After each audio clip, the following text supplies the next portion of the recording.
कभी सोचा है कि भारत की रगों में वो क्या है जो खून की तरह दौड़ता है और इसे सांस लेने में मदद करता है? जी हाँ, इसकी नदियां और इसके जंगल।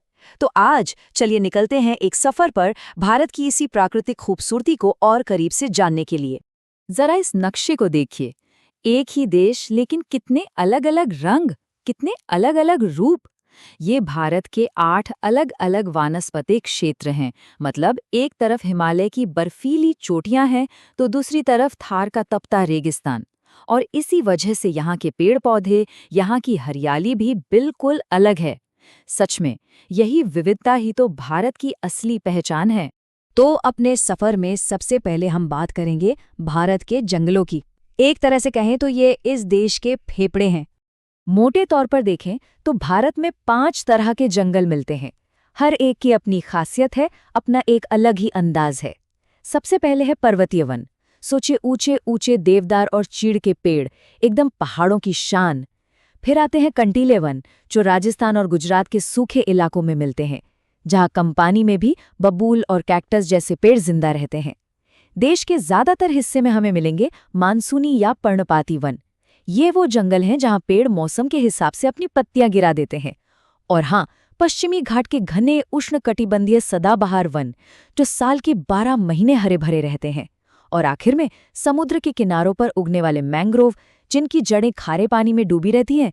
ये तो कुदरत का एक अजूबा ही है। तो ये तो हुई जंगलों की बात, लेकिन जंगल और नदियां, ये दोनों एक दूसरे से बहुत गहरे जुड़े हुए हैं।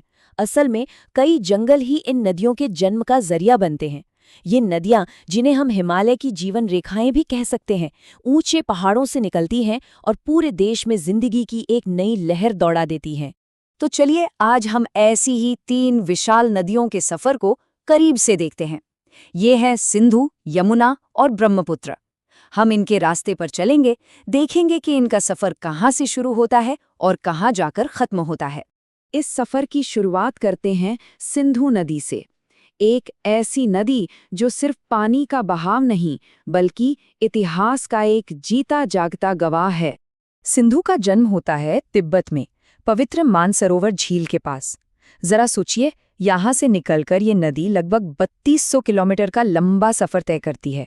हिमालय के सीने को चीरती हुई भारत से गुजरकर पाकिस्तान पहुंचती है और आखिर में अरब सागर में जाकर मिल जाती है।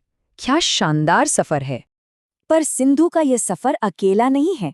रास्ते में इसकी 5 और बहनें या कहें सहायक नदियां इससे आ मिलती हैं। झेलम, चिनाब, रावी, ब्यास और सतलुज। इन्हीं 5 नदियों के संगम को पंचनद कहते हैं। और जब ये सब मिलकर सिंधु में मिलती हैं तो इस पूरे इलाके को जिंदगी और उपजाऊ जमीन का तोहफा देती हैं। यहाँ एक बहुत ही दिलचस्प बात है। साल 1960 में वर्ल्ड बैंक ने भारत और पाकिस्तान के बीच एक समझौता करवाया था। इसे सिंधु जल संधि कहते हैं।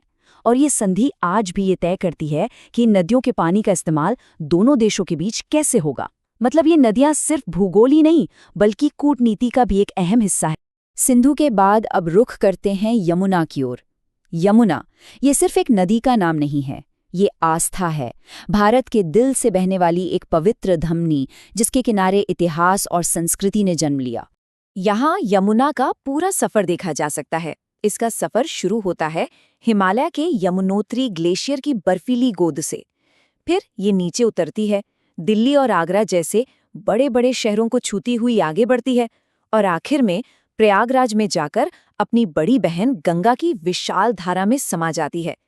कितना खूबसूरत संगम है। और अब हमारी तीसरी और आखिरी नदी ब्रह्मपुत्र। ये एक ऐसी नदी है जिसके कई नाम हैं। ये एक घुमक्कड़ की तरह है जो जैसे जैसे आगे बढ़ती है अपना नाम और अपना रूप दोनों बदल लेती है। देखिए, इसका सफर तिब्बत से शुरू होता है, जहां इसे सांगपो कहते हैं, यानी पवित्र करने वाली। फिर जब ये भारत में अरुणाचल प्रदेश में पहाड़ों से गरजते हुए उतरती है तो इसका नाम हो जाता है दिहांग। असम के चौड़े मैदानों में पहुंचकर ये बन जाती है विशाल ब्रह्मपुत्र। और सफर यहीं खत्म नहीं होता। बांग्लादेश में इसी नदी को जमुना के नाम से पुकारा जाता है। तो सवाल उठता है कि भाई एक ही नदी पर इतने सारे नाम क्यों? वजह सीधी सी है। हर नाम उस जगह की संस्कृति, वहां के लोगों और उनकी भाषा को दिखाता है जहां से ये नदी गुजरती है। तो ये नदी अपने साथ सिर्फ पानी नहीं बल्कि कहानियां और संस्कृतियों को भी बहाकर ले जाती है। तो हमने इन जंगलों की खूबसूरती और नदियों की ताकत को तो देख लिया, पर एक बड़ा सवाल ये भी है कि इस अनमोल खजाने को, इस विरासत को बचाने के लिए हम सब मिलकर क्या कर रहे हैं? वैसे भारत में प्रकृति को बचाने की कोशिशें कोई नई नहीं है। इतिहास गवाह है। याद होगा 1973 का वो मशहूर चिपको आंदोलन, जब उत्तराखंड में गांव के लोग, खासकर महिलाएं, पेड़ों को कटने से बचाने के लिए उनसे लिपट गई थी। ये एक मिसाल बन गया। फिर 1980 में सरकार ने वन संरक्षण के लिए एक सख्त कानून भी बनाया और 2011 में तो भारत में इस पर एक बड़ा सम्मेलन भी आयोजित किया गया था। तो देखिए, कहानी के दो पहलू हैं। एक तरफ है भारत की ये बेमिसाल कुदरती दौलत, इसके हरे भरे जंगल, इसकी विशाल नदियां और इनमें बसने वाले अनगिनत जीव जंतु। और दूसरी तरफ हैं हमारी कोशिशें, लोगों के आंदोलन, सरकार के कानून और संस्थाओं के काम, जो इस विरासत को बचाने के लिए दिन रात लगे हुए हैं।